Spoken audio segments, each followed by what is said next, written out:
Alors après ce résumé à la voix de Juju, le Portugal peut-il aller vraiment loin dans ce mondial? Je vais commencer avec toi, Yo-Yo, parce qu'il vient de faire le résumé, tu vas pas me le refaire 2 fois. Alors, il faut quand même déjà dire, c'est peut-être mon plus grand coup de cœur de cette Coupe du Monde. La seconde période et puis les 19 buts additionnels, c'était d'une dignité extraordinaire, un match vraiment bouleversant. Et là, c'est Portugal contre la Croatie, c'est pas l'Ouzbékistan. C'est un match qui m'a profondément ému, parce que tu sens qu'il y a beaucoup de joueurs qui sont un petit peu en fin de cycle ou en fin de parcours. La dignité sur le terrain, le refus des déclins, le refus du crépuscule. Ce match, c'était un petit peu, tu sais, comme un coucher de soleil, un coucher de soleil, mais ça refuse de tomber dans le noir, quoi. On est encore dans le orangé. Coucher de soleil à 1h du matin, là, quand même. Hein. Match exceptionnel. Alors, le paradoxe que j'ai, c'est que je crois énormément en cette équipe du Portugal, mais c'est l'Espagne en quart de finale, donc en huitième de finale. Donc déjà, c'est un choc extraordinaire, ce huitième de finale. Mais il y a un an, en finale de la Ligue des Nations, c'était pas il y a 10 ans, c'était il y a un an, l'Espagne a perdu au tir au but contre le Portugal. C'était à Munich, d'ailleurs, et le Portugal avait fait une Ligue des Nations absolument extraordinaire. Et c'est le paradoxe, cette équipe du Portugal. Commençons par Cristiano Ronaldo. Alors, quand il a mis le doublé contre l'Ouzbékistan, oh, mais ce n'est que l'Ouzbékistan. Est-ce que tu les vois aller loin dans ce mondial? Le paradoxe est là. Je les adore, je les aime, je crois en eux, mais c'est l'Espagne en huitième. Donc, c'est un choc supersonique. Et moi, je pense que l'Espagne peut aller très, très loin. Tu comprends ce que je veux te dire? Bien sûr. Mais c'est-à-dire que cette équipe-là, hier, ce qu'elle a démontré, Ronaldo déjà, 41 ans. Sur cette quête extraordinaire, 6e Coupe du Monde, son premier but en match à élimination directe. Et il n'y a pas que son but. Il n'y a pas que le pénalty. Il n'y a pas que le pénalty, il y a ce ballon en profondeur. Tu leur dis quand ils peuvent parler. Je pense qu'il va finir sur le mercato de l'OM. Non mais c'est important, c'est dur de faire court aussi. Hein. Non mais déjà t'as un gardien extraordinaire qui te fait 5-6 arrêts exceptionnels, Diego Costa déjà. T'as les deux latéraux qui sont absolument fantastiques avec Cancelo, et à gauche Nuno Mendes, on n'a pas vu encore le meilleur de Nuno Mendes. On n'a pas encore vu Vitinha, sorti très rapidement en seconde période, pas bon du tout Vitinha hier. C'est-à-dire que Léao, c'est un coup sûr de hier, Léao il a fallu marquer un but extraordinaire, barre transversale. Je trouve que pour une équipe qu'on dit cosy, on dit l'entraîneur c'est une pipe. Moi je crois pas du tout. Martinez il fait son boulot. Donc tu les vois aller loin. Ouais mais le paradoxe c'est que t'as l'Espagne en huitième. Bah oui, c'est un choc. Allez, on appelle nos amis colombiens, on a fin d'émission, c'était une super saison. Merci à tous, on se retrouve en septembre. J'ai fait court. Blague à part, Erwan, est-ce que tu vois ces Portugais aller loin depuis le début du mondial? C'est pas fantastique dans le jeu. Certes. Hier, ils passent ric-rac, mais bon. Certes, mais alors cette question me surprend un petit peu parce que finalement, je me souviens ici qu'on avait fait une espèce de preview de cette Coupe du Monde et les Portugais faisaient partie des favoris. Bien Donc sûr. ils le sont toujours. Il y a eu une petite crise interne. Ils sont décevants depuis le début du mondial. Il y a eu une petite crise interne sur la gestion, encore une fois, de Cristiano Ronaldo. On se souvient de cette déclat d'après-match d'un de ses coéquipiers qui avait fait un début, un petit peu un petit début de crise, soi-disant. Finalement, ça a été plutôt bien géré. Oui, c'est poussif.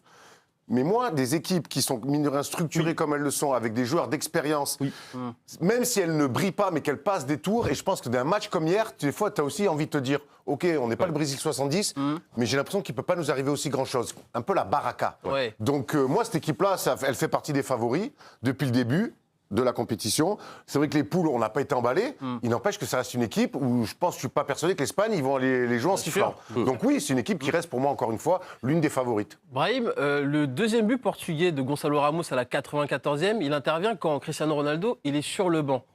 Gonçalo Ramos, titulaire dans cette équipe, ça va arriver quand ? Je ne suis pas sélectionneur, donc c'est compliqué pour moi de pronostiquer les choses. Mais en tout cas, il a été efficace, il le démontre, qu'il soit remplaçant ou pas, tu peux compter sur lui. C'est ce qui démontre que c'est un joueur quand même hors norme. Et pour répondre, mine de rien, à la question, est-ce que le Portugal est capable d'aller plus loin ? Moi, je crois qu'elle est capable de se remettre en question encore sur un autre match. Quand tu joues une grosse équipe, en fait, tout le monde se transcende, donc tu rentres dans un autre état d'esprit. Et je pense que les erreurs et la concentration que les Portugais auront sera différente de ce qu'elle a eu sur le match d'hier, par exemple. Mais non, elle a les qualités. Maintenant, l'Espagne, c'est autre chose. Je pense que c'est l'équipe qui fait, avec la France, qui fait le plus peur, quand même. On peut revoir la composition d'équipe hier des Portugais face à la Croatie. Pierrot, moi, je voulais te lancer un petit peu sur le matériel à disposition de Roberto Martinez. Il a des cracks un peu partout sur le terrain. Peut-être que la défense centrale, allez, je dis bien peut-être, c'est peut-être le point faible de cette sélection. Mais j'ai aussi, moi, un souci avec la pointe haute de cette équipe. Cristiano Ronaldo, hier, OK, il marque sur penalty, astucieusement bien tiré au milieu. Livakovic, c'est un crack sur la séance de tir au but. Mais dans le jeu, je l'ai trouvé très, très neutre. Moi, quand on voit la compo et ce dont sont capables de faire justement ces joueurs dans leurs clubs respectifs, je me dis que le boulot est mal fait. Je me dis que le boulot est mal fait parce que quand tu as Nuno Mendes qui est utilisé d'une certaine manière au PSG et quand tu le vois du côté du Portugal où il n'a pas la même valeur ajoutée, il ne prend pas les mêmes risques. En fait, il ne sait pas utiliser. Moi, je trouve que Martinez ne sait pas utiliser le potentiel qu'il a dans son effectif. Alors, on parle de Ronaldo parce que Gonzalo Ramos arrive à marquer un but, mais incroyable, d'attaquant entre 3 joueurs adverses. Sa tête, elle est fantastique. Et ce mec-là, moi, me fascine par ses non-état d'âme. Où il est toujours là à rendre service et c'est un attaquant qui est fantastique, qui pourrait jouer dans n'importe quelle équipe dans ce mondial. Mais t'as Leao, Nuno Mendes, ne serait-ce que prendre ce parti gauche en disant que c'est ton parti, ton coin le plus positif pour pouvoir proposer des problèmes. Donc t'es plutôt à gauche, toi? Ben non, mais après, pas forcément. Non, mais je parle pour le Portugal. Ouais, bien sûr, je t'ai vu venir.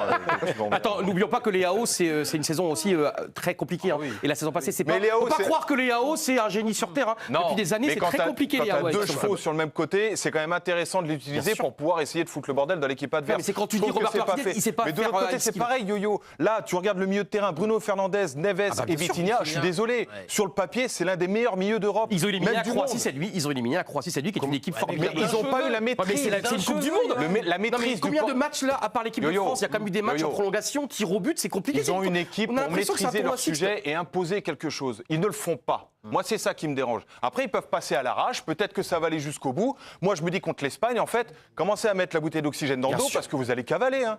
Tu vas rien imposer. Comment tu l'expliques ça, Pierre? Du coup, c'est vrai que quand on voit les noms, et notamment le milieu de terrain, où tu as Bruno Fernandes et 2 des poumons et 2 des acteurs principaux du milieu de terrain parisien qui est double champion d'Europe, comment t'expliques finalement que tu n'as pas la maîtrise comme ça dans le cœur du jeu? Parce que tu n'as pas de schéma. Moi, je regarde les matchs, je me dis, mais en fait, c'est leur cousin qui joue. Tu n'as pas de schéma préférentiel. C'est-à-dire qu'on a l'impression. Alors, je vais être un peu méchant, mais je te rappelle l'équipe de France avant, comment elle jouait, où très ordonnée défensivement, mais après, devant, faites un peu ce que vous voulez, essayez de créer des choses.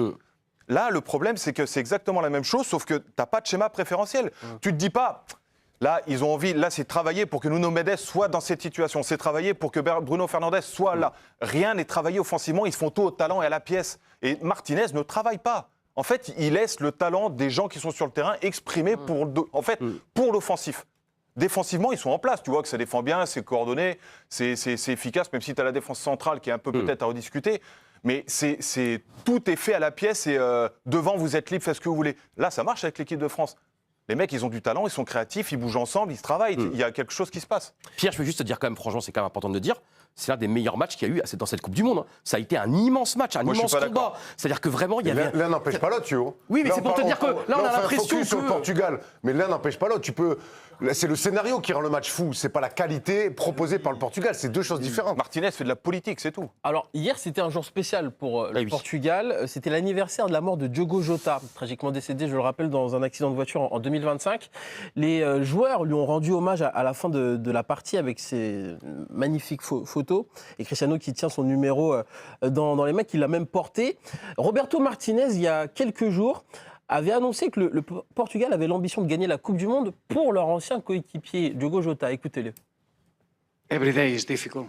When you are training, there are always moments that Diogo Jota comes back into our memories. I think we need to honor Diogo Jota. I think it's a moment to cherish that everything we started in this team started with him. We won the Nations League with him. He's probably the sign and the light of the biggest stimulation that we have. We want to win the World Cup for him. On peut le dire pour eux aussi, Erwan, ils sont en mission, les Portugais, quelque part. C'est vrai que quand tu perds comme ça un compagnon d'armes de manière aussi tragique, évidemment, avec qui tu as partagé des choses, c'est ce que dit Roberto Martinez, évidemment que ça te donne un supplément d'âme. On en avait parlé il y a 2 jours de ça. Ça peut aussi, pour certains, peut-être rajouter une pression supplémentaire, parce que jouer pour quelqu'un de disparu, c'est évidemment la symbolique est magnifique, mais ça peut aussi te prendre aux tripes. Il y en a que ça va galvaniser, il y en a d'autres à qui ça peut peut-être aussi couper les jambes. On va évidemment suivre avec un œil particulier la fin de parcours des Portugais, parce que quand tu joues et que tu annonces ça, s'ils se font sortir en 8e ou en quart, on va regarder différemment. Oui. Ça est juste le moment de la pub, si je dis pas de bêtises. Très bon lancement, ça. Oui, je crois. Juste après, qu'est-ce qu'on va faire? La planète mondiale.